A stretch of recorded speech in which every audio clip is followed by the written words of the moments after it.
Hey everyone, welcome to Retire with Style. I'm Alex and I'm here with my trusted companion, Wade Fowl, and off we go. Right, Wade? Hey everyone. That's right. Oh, you're skipping the small talk entirely this Oh, week. no. Off we go to start with the small talk. All right. So what's the number, man? Oh, What's the number? I've Yeah. not gotten up to 100 a day yet, but I'm still gradually, I'm like 40 a day in that range. 40. All one shot, or are you doing them 10 at a time? No, not in one shot. I can't do more than 20 in one shot still. But All right. on We'll it. get there. Hey, we're just happy you're at the gym, man. We're just happy you're at the gym, right? Yeah. Everyone's a winner. Everyone is a winner. No. I'm doing. And this weekend I'll be in Bethesda for the Bogleheads conference, and I think they still have. I thought usually they sell out, but I just checked. The registration's open if anyone is interested. That's always a big event with all kinds. Where in Bethesda? At the Marriott. I understand it's a big facility, like the Marriott Conference Center or something along those lines. Like Bethesda Circle around there? I think I know where that is. It's kind of a go-to. It's not at the Hotel 8? They're moving up, these guys. The Super 8? Yeah, whatever the hell it is. Yeah. You would have thought they would be at the Hilton, right? Like, so they seem smarter. Isn't that the commercial? Is it Hilton? Or is it Hyatt? I don't even know. Like, I did stay at a Hyatt last night. Smarter? No, the commercial where they asked things and they were like, I did stay at the Hyatt last night. Well, never mind. You don't get the reference? All right. I don't see any commercials these days. Yes, you're reading. Oh, streaming. What do you have on your streaming? Oh, nothing in particular. Really? All right. Fire away, man. Let's kick it off. All right. Yeah. Okay. So the theme this week is time segmentation. We're going to do an arc on that. I gave Alex some materials to read, but I understand you did not get to that, so you don't even know. I've got to ask myself the questions in addition. I know this cold, Wade. Come on, man. I know this cold. Time segmentation, otherwise known as bucketing. Right. Otherwise known as bucketing. Yeah, and probably more commonly known as bucketing. I don't know who gave it the time segmentation name, but in the popular media, you'll see the term bucketing more frequently. And it is one of the 4 retirement income styles. Time segmentation sounds smarter. It sounds more like sophisticated when you say that, I guess, as opposed to bucketing or something like that. Someone said, hang on, we have to reframe this to justify the advice we give. That's right. All right. Segment your investments based on the time horizon. But yeah, that's the goal. And so I don't know how to really introduce this other than there's no clear definition of what bucketing or time segmentation means. If you ask 100 different advisors what it means, you'll get 100 different answers. Those answers can vary along a number of different factors, just like, well, how many buckets are we talking about? What types of asset classes are we including in each of the buckets? And then a real simple one that I know is near and dear to your heart.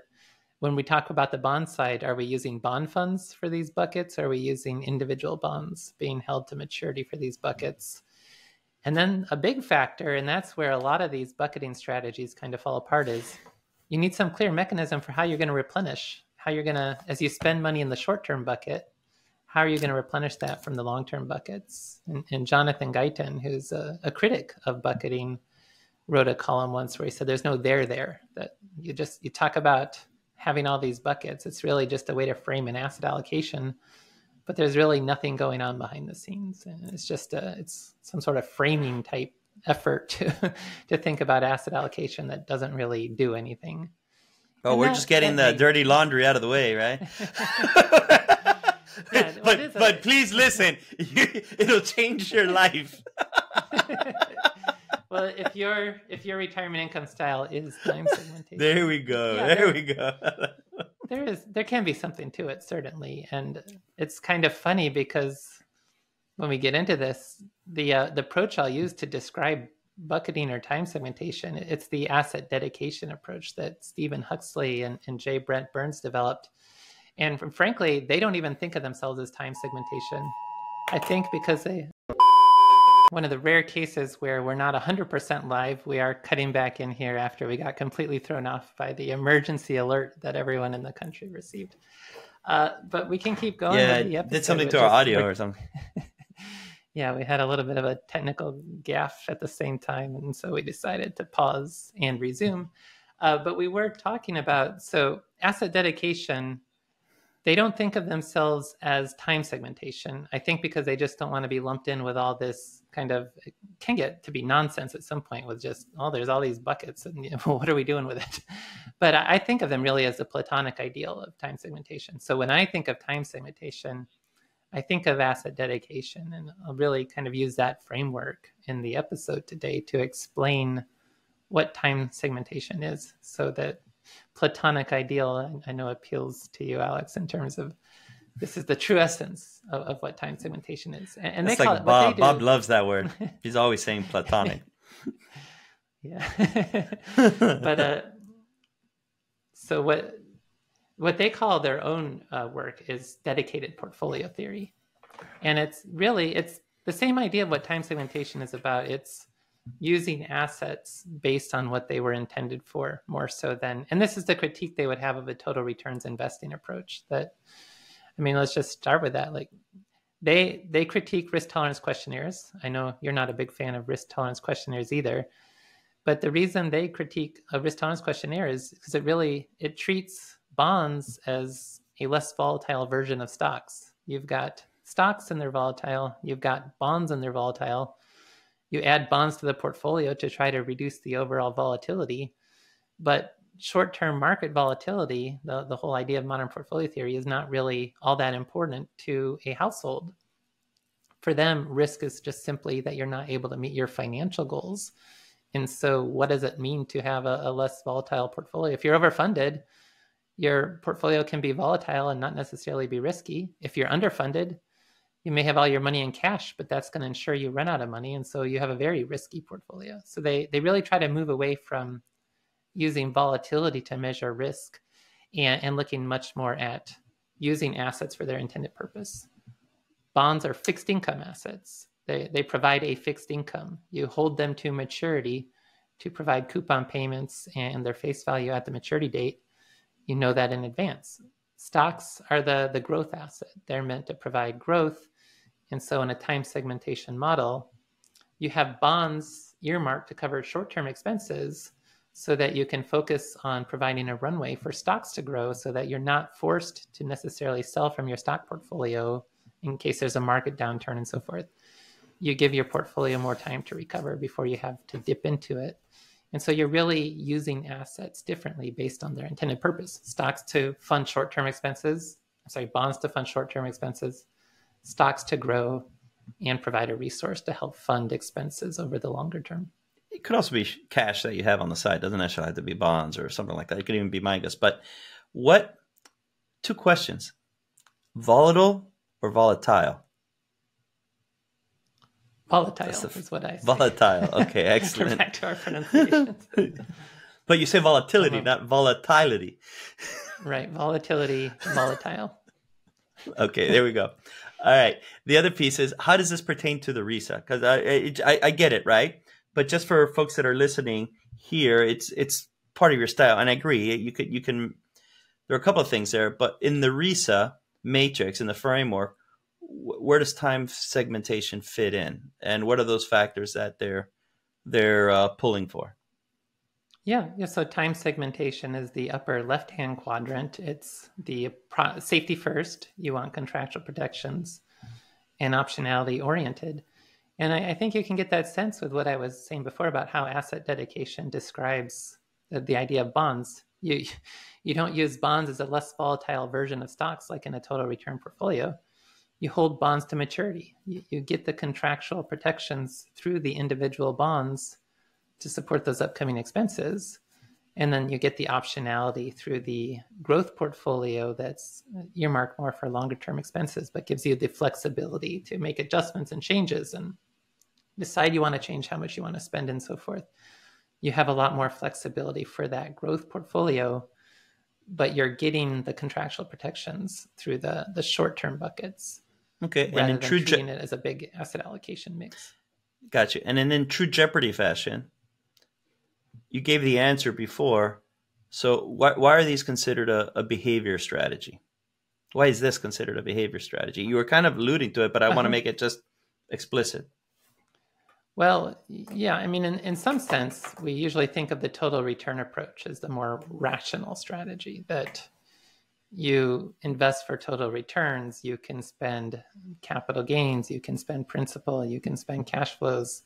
And so if you have a 60-40 portfolio, it's because your risk tolerance told you that's the appropriate risk-adjusted return, or the appropriate amount of risk to take for your ability to stomach short-term volatility.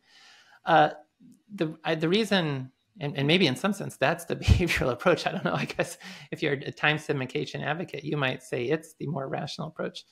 But I would say time segmentation is the more behavioral approach, because it's more of a mental accounting framework. No, we're not thinking about a total returns investing portfolio anymore. And we don't even know, like, if we're going to be 60-40 stocks and bonds, that's not to do with any sort of risk tolerance questionnaire.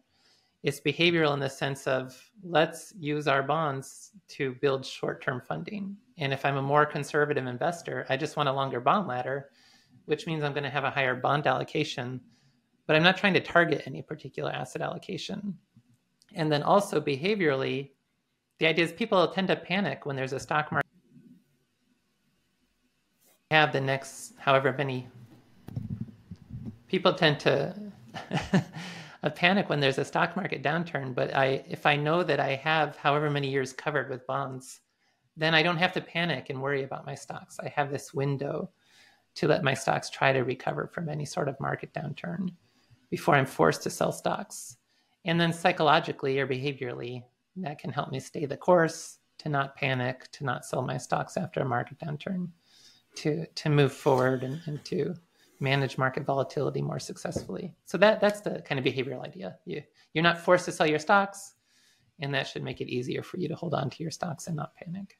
But you're saying at the end of the day, it's a framing exercise, because if you view all of your assets within just a single asset allocation view, effectively, if you have short term, if you're dedicating bonds, cash, whatever it is, you're dedicating a certain amount of your assets to fund the short term expenses that you have, right? In, like, let's just say, very secure instruments.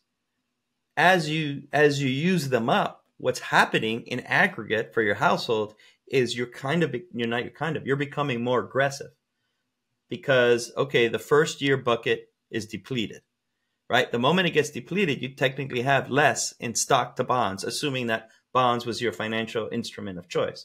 And so you're increasing your asset allocation. So that's why at the end of the day, it is this sort of asset allocation view. It really is an aggregate. Now, you don't frame it like that, so you're able to stomach that volatility a little bit more, so much as, the markets can refill the buckets as they're depleted or after a certain amount of time.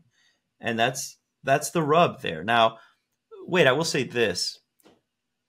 Total return, people get caught up in, like, the 4% distribution, or the 4.2% distribution, or the 3.8% distribution.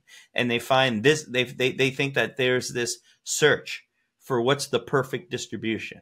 At any given point in time, there's always this perfect distribution based on some previous thing that it's worked out for them on an Excel sheet. I think in a general sense, directionally, you see the same thing with bucketing. And I think it's a favorite of engineers.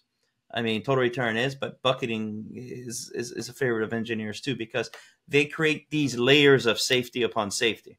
It's trying to have these fail safes constantly in many iterations. And I think it tends to get over engineered, because at the end of the day, all you're doing is playing around with the asset allocation.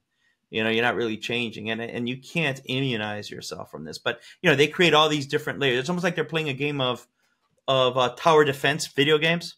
Those tower defense games where you create these sort of barriers as the attacking barbarians are coming in, and hopefully those barriers, they start like depleting, but over time you get enough energy and you can replenish those barriers. It's really kind of that game, nothing more. But there's no perfect layering, and many times I know you've received them. We get emails from somebody saying, "Hey, I've got the perfect laddering strategy. I do this, and then I do two twirls in the air, and I replenish it after doing two twirls, because when I do two twirls, it works great. You get a lot of things like that, and you see this a lot in popular consumer blog posts, where some guy somebody's retired and they have nothing to do, so they start up a financial blog site or something like that, and they talk about how this marvelous laddering strategy is working for them, hence you should do it too. And this is going back to your point about guidance. There really is no there. It's just this illusion of safety through layering. But at the end of the day, all that's happening is you're getting more aggressive with your portfolio. You just choose not to see it that way. Right. And that's, definitely we want to unpack that a little further about asset allocation and the fact that with bucketing, you pretty much allow your asset allocation to be dynamic. You're not trying to hold a fixed portfolio allocation. If you keep your same short-term bucket and then your stocks are growing, you're going to have a higher stock allocation. If you stop replenishing your short-term buckets and let your bonds deplete, depending on which is depleting faster, the stocks or the bonds, you could have a more aggressive stock allocation. And it's a dynamic and variable asset allocation. And really, when we start talking about like the whole question of, is bucketing a better way to invest? Well, the answer is generally no. It's more of a behavioral thing. But if it is a better way to invest, it generally relies on letting you increase your stock allocation over time. It's like a rising equity glide path. And in general, higher stock allocations will do better in simulations. So if you have a mechanism that will let your stock allocation creep up, that might show outperformance relative to a fixed asset allocation. But that's a big part of it. I would say it's not like a equity glide path. I think, remember, if everything's on a dimension, right? There's hardcore. If you're all the way on safety first, and you're towards the middle between optionality and commitment orientation, that could be a more traditional bond ladder. But as you move towards probability based, but still on the safety first side, to me, that's what a rising equity glide path is. It's just, instead of individual bonds, you're using a bond fund. And so, you're assuming that that'll ballast. You can take funds from there for a while because of the conservative nature of it, but you're forcing a higher allocation over time. And if someone ever points out, but this bond ladder did so much better than the traditional 60-40 portfolio, and the bond ladder started at, I don't know, 40-60 or 50-50. The reality is that as you've been depleting, on average, if you take the aggregate allocation over a 10-year period of those two funds, sure, the total return was consistently at 60-40, but probably the laddering strategy ended up having a higher average equity allocation over 10 years than the other one. Hence, that's why it did better, because you were invested in riskier assets for a disproportionate amount of those assets relative to the 60-40. Yeah, especially if you're not replenishing the short-term buckets. If you're spending that money and not refilling it from the long-term buckets, you can be more assured that you're going to have a rising equity glide path. It doesn't always have to work out that way, and some ways makes time segmentation inferior to total returns. And that's if you're automatically replenishing the short-term bucket every year, that can actually deplete your growth buckets before your short-term buckets. And so you'd have a lower stock allocation over time. So it's not automatically going to lead to a rising equity glide path, though in any sort of argument that time segmentation is a better way to invest, you can be assured that argument's going to rest on having a rising equity glide path or increasing the stock allocation over time.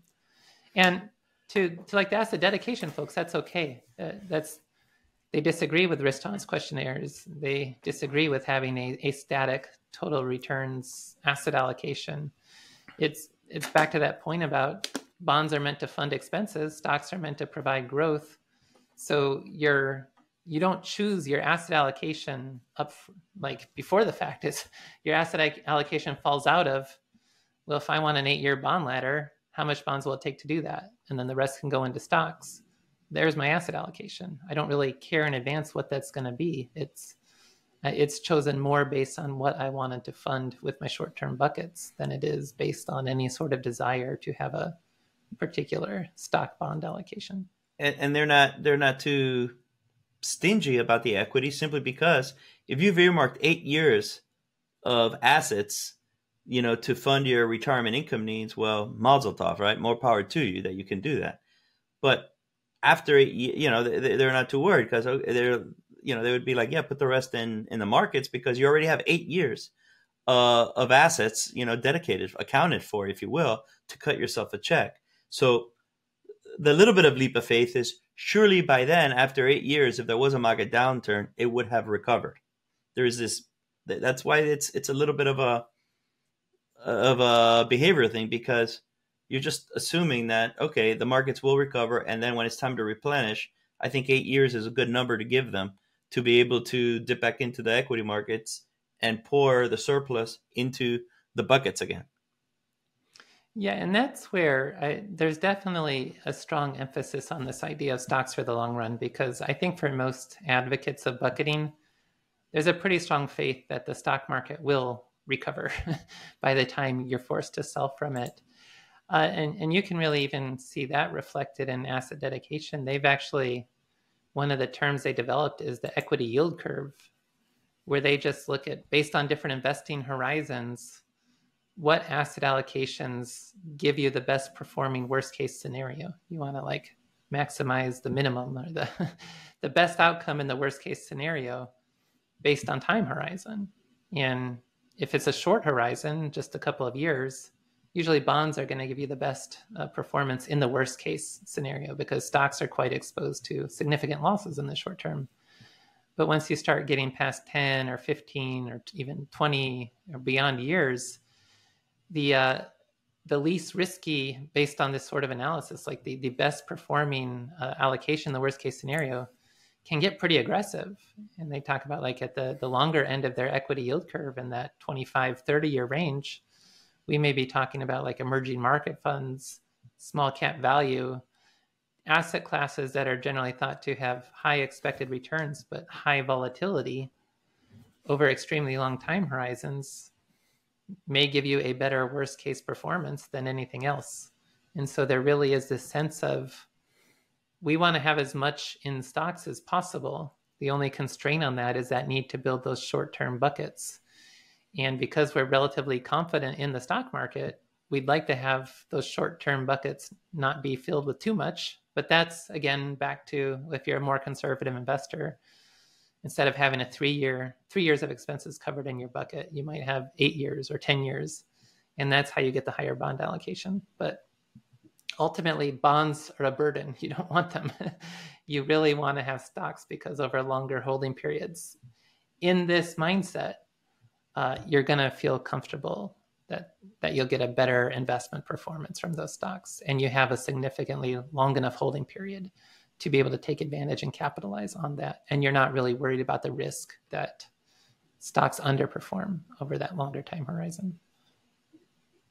Got you.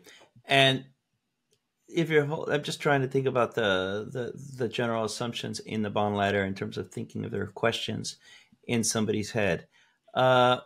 Something that you didn't address, because we're saying from individual bonds. So effectively, the collective dividends that the yield payments that those bonds make, you're using it. But also, we're fully expecting for those bonds to go to maturity, to mature at par, in which you also use that money to deploy it to cover your retirement expenses. You want to talk about that a little bit in your way? Yeah, you're spending coupon payments, and then you're spending the face value at maturity. And so it can get complicated with replenishing.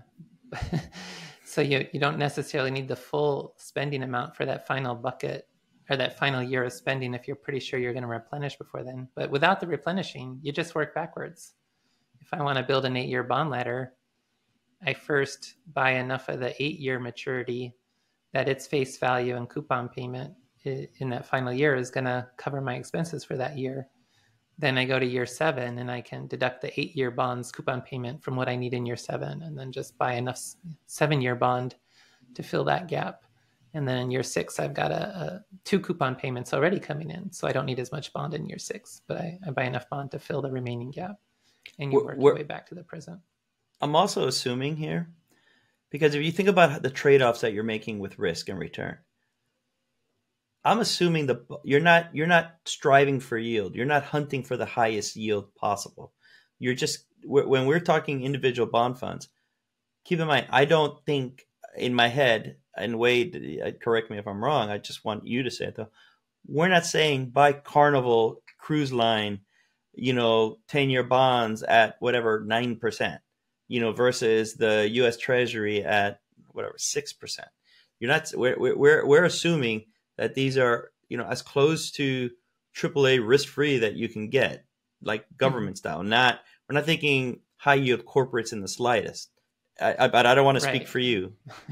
Especially if you're going to hold one individual bond, you don't really want to have much in the way of credit risk because you're depending on that to cover a year's spending. So indeed, you're not looking to just maximize yield purely by taking risk to do that. You are looking for what you feel are pretty safe bonds in that regard. It's going to either be government, U.S. government, like treasuries, or maybe allocating to a few different very high quality corporate bonds. But right, it's not just about simply maximizing yield. Though in the context of once you get into looking at bonds with enough safety, then of course you do want to pick from the highest yielding options there. But you don't want to stretch and take risk with them. And you are taking them to maturity. It's just the companies can always go under or something like that. So it's not that you'd be selling an 8-year bond in year 4 and then you have to eat whatever the difference in value is relative to the economic standing of that company at the time. We're assuming you're taking them to par anyways, maturity anyways. But you don't. That's what you have risk for equity. At that point, and I wouldn't want to cast the die on the bond side of things. Wade, now how do we reconcile this? Because I think it's apparent from folks listening to us, this is not our own personal style. We don't fall in this time segmentation quadrant because, we believe in what we just said in terms of all of these sort of caveats that we gave that we're like, for us personally, I think there's other fish to fry, if you ask me. But if someone comes up and says, I'm in the time segmentation quadrant, again, at the risk of speaking for you, we're not like, you shouldn't do that. This is not right. To me, if it fits you, if it resonates with you, if it's something you can stay disciplined with, etc., it's fine. Wait. Yeah, that's it. Like people have different preferences. They have different ways of viewing the world. I personally am more of a risk grab style, which is I am comfortable investing in the markets and depending on the markets for growth. But I'd feel more comfortable having some sort of guardrail behind that. However, I understand that other people are behaviorally more comfortable with time segmentation because it pretty much is the case that, yes, the stock market will probably do fine over a long enough holding period. I personally wouldn't want to depend on that and wouldn't feel comfortable depending on that for my own retirement. But if you're comfortable with that idea, then by all means, do what makes you comfortable. And so if framing asset allocation in that manner, and if having those short-term buckets gives you the confidence to invest and to feel comfortable and to feel positive that the markets will do fine by the time you ever have to sell any of those assets, then that's fine. And it's okay to build a strategy around that. It is a viable strategy for sure. I mean, it's at the margins, it's just about, is there truly a better way to invest? Well, we don't know until we see what happens in the future. But yeah, no, it's a viable strategy. It's a viable approach. Yeah, and the last thing I think is, this is anecdote, and anecdote is not evidence, I get it, but this is a talk show effectively, so it's good old storytelling, right? In my view, Wade, what I've experienced speaking with professionals or individuals, it seems to me a total return person, a risk rep person, and an income protection person, they can reconcile that there are different strategies that can be effective, and they're more into that. Okay, it's a preference. It seems to me in our conversations, the time segmentation camp is the most, on a relative basis, the most adamant about this is the best strategy, right? Those are my interactions. Do you find that or not?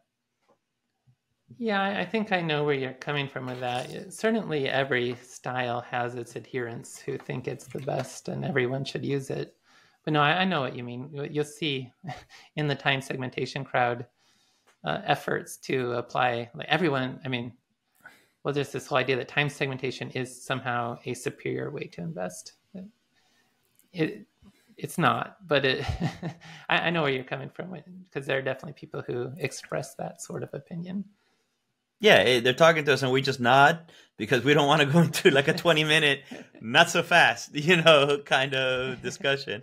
More common courtesy. We nod and just, or, kind of move on. But afterwards, we're like, we realize. And also, so at the beginning, we talked about how if you ask 100 people what time segmentation means, you'll get 100 different answers. Some of those answers can involve really just making time segmentation into a comprehensive approach that can accommodate any other style as well. So maybe your buckets include lifetime income annuities. Maybe your buckets de-emphasize individual bonds and just focus on diversified portfolios. It's a perpetual bucket. It's a flooring bucket. All of a sudden, perpetual bucket machine. Yeah. So you can see explanations of time segmentation that do somehow broaden it to accommodate any other style as well. And we're more narrowly defining time segmentation in terms of a pure time segmentation approach for the purposes of this series of episodes. Now, we do still have more content, but I think at this point we could save it for a part 2 episode. We want to actually talk about the key part of time segmentation. How do you draw from the long-term buckets to replenish the short-term buckets? So we should cover a few different methods to do that, and then really dig in deeper into that question of, is bucketing a superior way to invest, or is it more of a behavioral way to justify an asset allocation? And I think we can save that all for another episode, but I know we're going to have this broken up because we're coming up on episode 100. Yeah. And again, we just wanted to lay the groundwork on the next arc will be time segmentation, because it's the quadrant that we haven't covered yet. We did total return. We did a whole arc on total return. We did a whole arc on annuities, of which embedded within that was income protection and risk wrap. And so we hadn't done time segmentation yet. So this is the preamble, if you will, to get on that on-ramp to talk about it. But yeah, we have a special century edition episode next time around. So before we got too into it, we just wanted to lay the groundwork, right? Mm-hmm. Because whoever would have thought we'd make it 100 episodes, but here we are next week on Retire with Style. All right, everyone. Well, thank you for listening in on this quick hit episode, and we'll catch you next week for episode 100, and then we'll roll up our sleeves and go into the ins and outs, all things time segmentation. Right, Wade? That's right. Yeah, thanks everyone, and catch you next time on Retire with Style. Yeah. Well, wait. Sorry. Wade, do you think for the 100th episode you can get 100 push-ups in? You got 7 days, man. That's a good goal. Yeah. Huh? I'll see if I can get that's a good goal. Just do 10 sets of 10. All right. Honestly, do 10 sets of 10. Do it. 10 sets of 10. All right. Fair. All right. Okay, everyone. Peer pressure. You see, peer pressure will get Wade to do 100. I know you got it in you. All right. All right, everyone. Thanks for listening in today. All right. Bye, everyone.